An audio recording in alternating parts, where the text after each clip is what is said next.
Welcome to the Popko Project Podcast, a platform for the discussion and discovery of arts and entertainment. And today I am joined by Ben from the band Acres from the UK. How you guys doing? Well, how are you doing? I'm good, man. Really good, thank you, dude. The rest of you guys aren't doing too well. You were talking earlier that they're a little under the weather. They are, yeah.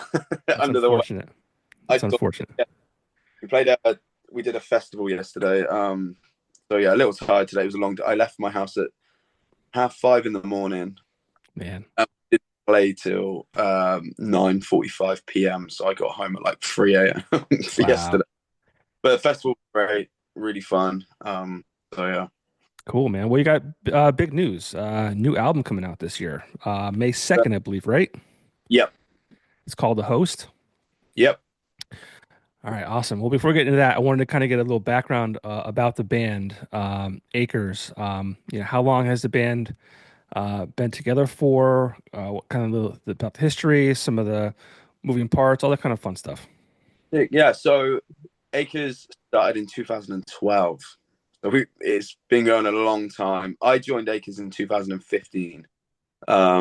Originally, they were like a melodic hardcore band, which was just like purely shouting, and they had an EP. And then when I joined, they wanted something different. They wanted singing, and I was before Acres. I was in like a rock band, similar to like You Me at Six, things like that, just doing singing. So yeah, I joined them. They pretty much had like an EP ready to go, which was In Sickness and Health.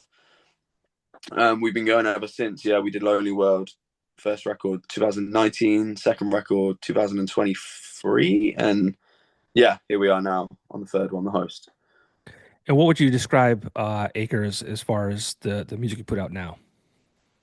Dude, I don't know. We're like I mean, this new record, there's a couple of different genres in now. The people I've been speaking to that have heard it in full have kind of said like, I don't know what to label this record or what genre to put it in. I mean, there's metalcore songs, there's definitely pop songs, there's definitely rock songs.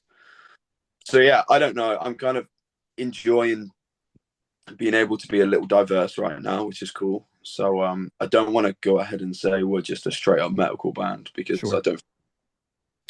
Well, it's cool that you're able to kind of put all those things into one album, kind of a little bit of like a roller coaster ride. Yeah, I mean we recorded in October and we went to Detroit with Landon from the Plotting You, and yeah, honestly, we went out with like two half written instrumental demos. Like we went with absolutely nothing, which is a first for us. And the whole point of that was to go to the studio and just really see what we could create in that month without having like a ceiling or a box or a genre and a direction which we wanted to go. So it was a big, almost like a big experiment. Just go with nothing and let's just write a bunch and see what comes out and try and do it like as naturally and organically as we can. And what's your role in the band? I sing. Sing? Oh, you're the front. Okay, cool. As far as, these songs, you said they're kind of a little bit of everything. Is that primarily you in the direction you're kind of leading, or is it kind of a combination of everyone together?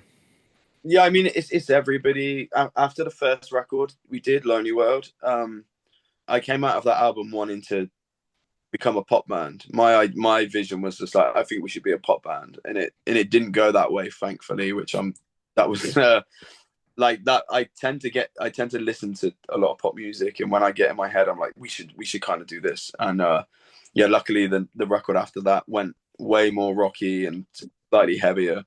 So but this time it was everybody. Like I said, we all got in a room. We had Landon produce, record, and he became like a fifth member of the band. And honestly, from day one, we got into the studio, picked up a guitar, and just started writing. And literally, this is what came out every time. We would write a song, move to the next, see how we were feeling, and just start something. Just literally how it went. So yeah, there was no one's kind of forcing the band in the direction. It's honestly so natural and organic, and especially this album. How important was Landon as part of the project? I mean, it's so cool, when producers, you mentioned they're kind of like the fifth member of the band. Um, I think it's so amazing how they kind of guide musicians in a way. Yeah, I mean, he's so talented. Like everything he does. He's a fantastic songwriter, fantastic singer. His band are great. So working with him was, like I said, I've always wanted like a fifth member. Um, and that was the plan with him. We want to go out, really take his ideas on board, and creatively, he's just like a musical genius, man. Like we give him just a half done riff. We play on the guitar. He puts it in his computer and creates something awesome with it. So yeah, he was super important. And yeah, honestly, without him, this record probably wouldn't have sounded like this. Yeah, I'm looking forward to hearing it. You have a couple singles out, correct, from this Yeah, album? yeah, Uh, Bloodlust is that one of them? yeah, Uh, the video for that is creepy and very cinematic. yeah. Can you walk through that song and kind of the story and creative process behind that? Yeah, I mean, Bloodlust was the first was one of the first songs we finished in the studio, and it had like that really dark, like to me, I find it really dark, quite sexy at times, Mm, and visually, I didn't want to just do like a rock band video or a band performance for that. I didn't think it would do any justice, and I really wanted something which would captivate people and tell a story and keep people watching because I feel music videos, because there's so many bands, there's so many videos, sometimes it's really hard to hold attention. And you ask people sometimes, when did you last watch this like music video or music video in full? And some people will say they're dying. And I kind of we wanted to really change that and make something captivating which would hold people's attention. And Jamie, the director who we worked with, I gave him the ideas I had and he just brought them to life, which is wild. Him and his team worked so hard and it was a super long day, but yeah, they absolutely crushed it. how long was it? I mean, I've been parts of music videos before, and small parts, and my day for just being part of it was very long, and the band was there before I was, and even after I was. Um, talk about that. Like it's a lot of work. I don't think people appreciate that. Yeah, I so we did Staring at the Sun and Bloodlust in the same day. It was all done on the same set Oh wow. shot in one day, which was super ambitious. But I say it was a long day mainly because like it was shot in London. I live 3 hours from London, so it's always like a 3 hour trip there, a 3 hour trip home after the shoot. But John, the guy who plays the guy in the video who's eating all the stuff, he turned up at like 9, and no shit, he left at midnight. He was shooting till midnight. Yeah. So yeah, I honestly cannot complain too much because he was the hardest worker in the room that day. Him and Jamie and the crew were the ones, and I was just stoked to be there and just kind of when I wasn't needed, just watch everything unfold. And yeah, it was really cool to see the ideas I had start just coming to life, like I said. Yeah, and it's not even over after that. There's so much after the fact. You shoot all the, 15, 16 hours, and then there's so much more after that that these guys have to do. Yeah, I mean, and then Jamie, yeah, we it was quite a quick turnaround time on the video, so Jamie Yeah. like crushed getting that back to us and making the edit so good. Yeah, that's awesome. You've been on tour with some pretty massive names, The Plot and You, Devil Wears Prada, and now Beartooth. What's that experience been like? Yeah, wild man. Like the whole the the plotting new tour we just did, like every show was sold out, and it's wild to come off of a tour without hating at least one of the shows. Sometimes come off and just be like, I just didn't enjoy that at Yeah. all. Whereas like this tour, every show was sold out. The plotting new fans like received us super well. Um, and yeah, we're stoked to go back in a couple of weeks with, like you said, Devil Wears Prada, Beartooth, and yeah, we're almost pinching ourselves that we've managed to go to America. This would be our third American tour in 2 years. Because I can remember stressing to our team like I really want to go to America. So now to have done it two, 3 times is wild. Yeah. Now, when you say sold out, what does that number look like as far as the amount of people? I think that the venues were. I think the smallest venue was like 1,000, and I think the Plot did their biggest headline show they've ever done on that tour, and I can't remember which venue it was, but I believe it was 4,000. It's a lot of people. So yeah, it ranged from like mainly from like 1,000 to 2.5, 3,000. So congratulations to them because they're killing it right now. Yeah. Any moments stand out from those tours, those Yeah, shows? sold out House of Blues in Anaheim, and such a legendary venue. I visited there in 2022 to go and see Spirit Box, and so to play it was wild. And go backstage and see all the skateboards on the wall. I don't know if you've seen them, but they have No. like if you sell out the House of Blues, the headline band gets a skateboard, like a custom made, like Plot got a custom made Plot and new skateboard, and they hang every band that's played there on the wall. And you've got like Green Day, one of my favorite bands ever is HIM, and I found the HIM skateboard, and just walls and walls of all these like amazing bands that should played. So to play that venue was yeah, a really cool like milestone. That's cool. Yeah, it was like it had like every band you could think of, and they were all signed and stuff. And I was just like, this is crazy that I'm playing. It's always cool when you kind of get a historic venue like that, like just the history and the energy itself that's in the room, even when they're not there. It's kind of neat. Yeah, I mean, and the show was rad as well. I love LA, California, that stuff up in there a bunch. So yeah, from going like on holiday in 2022 to being there touring was yeah pretty surreal. And how does touring in the U.S. compare to performing in the UK or Europe? um, it's taught me that I would never moan in Europe about what we thought was a long drive. Because yeah, the drives in America we did on that tour was something else. I'm so used to probably like the longest drive we do in Europe is probably like on one tour will be like 8 hours, and we're like, oh my god, it's an 8 hour drive. And then the beginning of this tour, we were looking at 12 hour drive, and then the next day was like 8 hours, and then it was like a 13 hour, and I was just like, Jesus. So I've that is definitely different. Like Yeah. the drive, I I drove with our guitarist. It was just two of us, and I definitely underestimated how hard that would be performing and doing the driving and things like that. But yeah, the crowds are great, and it's cool because I feel like we're a new band in America, and not a lot of people have heard of us. So to play, get received well, and then hear like, oh, I've never heard of you guys. I'm definitely going to check you out. Is a cool feeling. Yeah. Had there been any interactions with fans that have really stuck with you, or kind of reminded you why you make music? Yeah, there's been a few like it's always nice.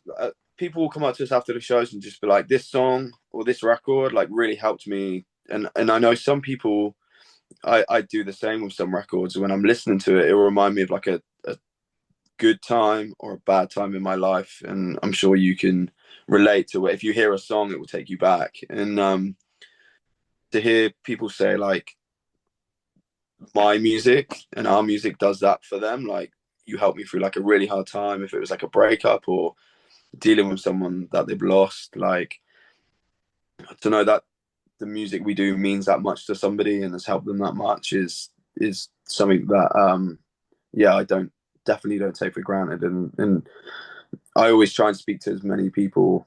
I'm always hanging about the merch. I don't hide away and try and speak to people who like the band and want to speak to us. So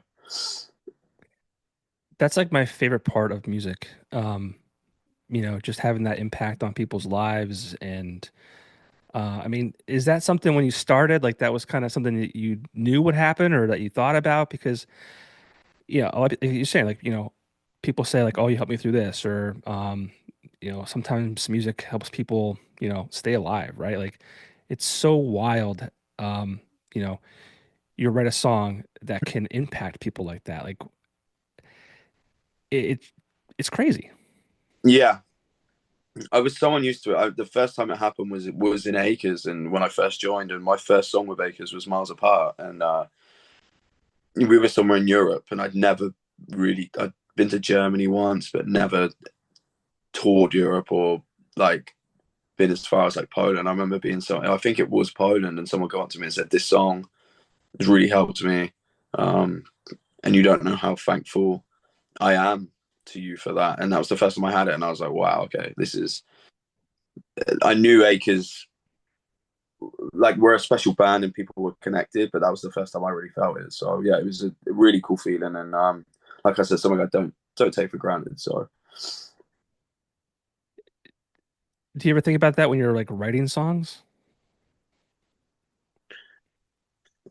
not really, because I do write from past experiences, and I definitely keep in mind that I want it to relate to people. I've always wanted songs to relate to people, and I think that's a very special part of music. And but I don't too much sit there and think, will this relate to somebody? But I always just try and be as honest as I can with songwriting, and always have been. And I don't like to write about stuff which doesn't stay true to me. So yeah, Right. there's some there's some aspect of thinking about it, but then again, I'm also just being true to myself, and I get like we're all human, and probably something I've been through, someone else has been through. So someone's will relate to this as well. Yeah, it's kind of hard for not to, especially if you're writing about something that, you've been through or that resonates with you. So I think it's important. Yeah, yeah, I do for sure. I think people have to be connected to music, and I guess the more you feel connected to the band and the music, the cooler it is. The whole experience of enjoying a band becomes greater. And who are some of your influences? So I mean, growing up, there's a band called HIM, and I was a skateboarder before I was into music. Skateboarder, and absolutely fell in love with this band. Like I did a German exchange where I had to go to Germany. And the first time I saw this, I'd heard of the band, never listened to them. And the first time I saw one of their records in a record shop was Deep Shadows and Brilliant Highlights. And I thought, I'm going to buy this. And I had a Walkman at the time. And I remember from day one on that trip, I was so homesick. And all I did was listen to that record because I was so homesick. I just listened to that album, and it really got me through that feeling. And yeah, I just become obsessed with that band that I wasn't switched on to many other bands at all because all I was listening to was him. And it was only when I started making music myself that I started discovering bands like Saosin and Taking Back Sunday and Thrice, and all these kind of great bands and some smaller UK bands. So yeah, they were that was like everything I was listening to growing up. And is there a band, if you could tour with, is there a band that you would want to, it could be any band you wanted to. Who would that be? Probably Saosin. Okay. I love Saosin and Alex, our guitarist, and it's kind of a running joke in the band that we say to our manager like every 4 or 5 months, when is Saosin coming to the UK, or when can we get a Saosin tour? Can we push for a Saosin tour? So yeah, I've like yeah, I love the band. I've seen them in London with Anthony Green, but like I've not seen them with Cove. But they are now coming over to the UK with Plot. Funny enough, in October. So, yeah, very stoked to see them. But yeah, I'd love to do like a US tour with Saosin. Nice. Cool. So the host comes out May 2nd. I'm not sure if this is going to be released before that or after that, in any case, but if it's before that, stay tuned for that album dropping. If this is out after the fact, go stream that right now. Um, what's the anticipation like for this new record? I'm excited, man. Like, there's the next song comes out on the 11th, so next week, and I've been excited for that song to come out for so long. So there's a couple of songs where I'm really excited to get these out. So yeah, we're just excited to be putting out new music and so consistently at the moment. Yeah, I'm not nervous now. The first songs are out the way. I don't get nervous. I'm just excited for everybody to hear the whole thing. Yeah. I imagine it's kind of weird though. It's like, you have this, it's done, it's ready to go, and it's going to be released in a few weeks. Um, and you're kind of putting yourselves out there. It's like it's out to the world, and people are going to react how they're going to react. Like hopefully the people receive it well. Hopefully, again, it relates to people's lives and all that kind of stuff. So I can't imagine what that's like. Yeah, it's not felt normally there is a great amount of pressure because the last two records have taken, well, Burning Throne, our last album, took 2 years. The demo, by the time we demoed the whole thing, recorded it, and got it out, it was 2 years. So, and we sat with it for about a year um, before it even came out. So that was there was a lot of anticipation there because it was like, oh shit, this is finally coming out, and we've had it for so long. Whereas this time, we tracked it in October and wrote and tracked it in October, and it started coming out in February. So it's just been like record it, finish it, go straight away. So which is exciting. I love the way we've done this, and yeah, like I said, just really excited for people to hear the whole thing. Do you ever put something out and then like you hear it and wish it sounded differently? Like, oh man, you know what? We should have done this instead of this. Yeah, probably like the whole of our first record. I now and I'm just like, wow, I wish I'd done that. But I've also taught myself like, don't don't overcook it, which was another cool thing about this record. Like, it's so easy to fall into a trap of like, I've done it. Writing a song, sitting with it for a few days, and then just being like, this needs changing, this needs changing, and this whole experience with the host, there was no time for that. It was literally you have to try and be the best you can be creatively this whole month, which was challenging. And I kind of thrive under pressure. We all do. So yeah, it the way we did it this time was exciting and cool, I guess. Yeah. Yeah, that's awesome. So what's the rest of the year look like for you guys? Album comes out May 2nd. Yeah. Um, But we're back in a couple of weeks with Devil Wears Prada, Era, Kingdom of Giants, and we do the Beartooth shows. And then right now we're sitting with a few things that aren't announced, but there's kind of plans for the UK, Europe, and hopefully we're going to try and get one more US tour before the year's out. So yeah, we'll see. okay. And what's your hope for the record once it releases? Like it's out there. How do you hope people receive it? Obviously well, right? But I mean, Yeah, is there anything on it that you're like, oh, I think this song is the best one on the record. I hope it's the same for other people. Like kind of how do you hope it plays out? yeah. There's a song on there called "Around Again," which is like the poppiest song we've ever done, and I'm excited for people to hear that because when I got home, I showed my wife, and she was like, "This is my favorite song you've ever done. Like anything I've heard you done, this is my favorite song." And my son as well. That like kids, my son's 8, and he's like into starting to get into bands. But I feel Nice. like there's certain songs by certain like Falling in Reverse have one. I think it's called Zombified, and like kids are obsessed with it. And Imagine Dragons as well. Like for some reason, like all my friends have got kids, all their kids love Imagine Dragons. And when he heard Around Again, he was just like, "Can you play it again? Can you play it again? Can you play it again?" And I was like, "Oh, okay. So maybe we like if tapped into something here. Maybe this is cool." So yeah, I'm really excited for people to hear Around Again. Yeah. And what's that like being having a family and being on tour? Is that Yeah, difficult? it's hard. Like the last tour was hard. It's the longest I've been away from home, the furthest I've been away from home. Um, so that was really hard because you're just obviously on FaceTime, different Mhm. time all the time. Like 1 minute we were 5 hours ahead, the next day we were like 8 when we got to LA and stuff. So but yeah, no, it's definitely hard. But I've there's another little musician in my family as well. She's called Harper.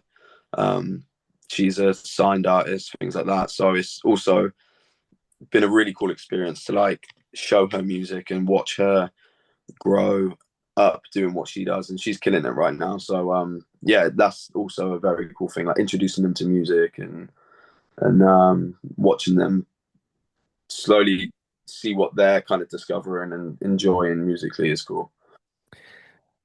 I think the coolest thing about arts and being creative and, creating things, like you're doing, right? And you have, children, and um, like you're gonna have something that you leave behind, Yeah, that they can. That's why I love doing this, because, it lives online. It's gonna live longer than I will. And my kids can go back and watch these things when I'm gone. Like my dad passed when I was 22 years old. And what I wouldn't give to have a voicemail from him, yeah, to just listen to every now and then. yeah, Um, so it's like it's cool that, yeah, as a musician, and you're creating music that's going to last forever, and you're kind of leave that legacy behind. yeah, dude. I think about that a lot. Like, um, family members that I've had pass, like kind of what you'd give to hear a voice again, or see a video, and I think the kids are so lucky nowadays because everything's just all over. Like you've got online, social media, YouTube, and I think even with music's quite special because I've had no other musicians in my family, so I don't really know what it's like for kind of someone to go and then to hear them singing or hear their voice again. So um, yeah, I think that will be something nice for them for sure, which is a wild thought, but yeah, it's something I've definitely thought about. Yeah, it's weird to think about, but it's like it's kind of comforting to a degree. Yeah, because I'd always have something, and I'm quite sentimental with that kind of stuff. Like I take a lot of home videos still, and I've got it all backed up on hard drives, and especially for them, so I mean when they're older, and we make sure we take a lot of photos, a lot of videos when they're younger. So I always want because I have like baby pictures and stuff, but no videos, not many pictures. So I always wanted them to kind of watch themselves grow. And when they're older, I love the thought of them having something that they can just be like, I can watch hours worth of footage of me as a kid to then show their kids, do you know what I mean? And hold on Yeah, to them. So yeah, it's stuff like that's special to me for sure. yeah. Well, Ben, I know it's late where you are, so and you're probably very tired from traveling and performing and all that kind of stuff. But so I'll let you go. Well, Acres, best of luck with the host. It releases on May 2nd. Real quick, where can people find you guys online? everywhere. We're on, yeah, Instagram, Facebook, TikTok, Spotify, all the streaming platforms. You can find us, yeah, on all social media. Awesome. Well, Ben, it's been a pleasure. Thank you so much for your time. I really do appreciate it. Appreciate it. And best of luck. Cool. Thank you so much, dude. All right. Thank you. Bye.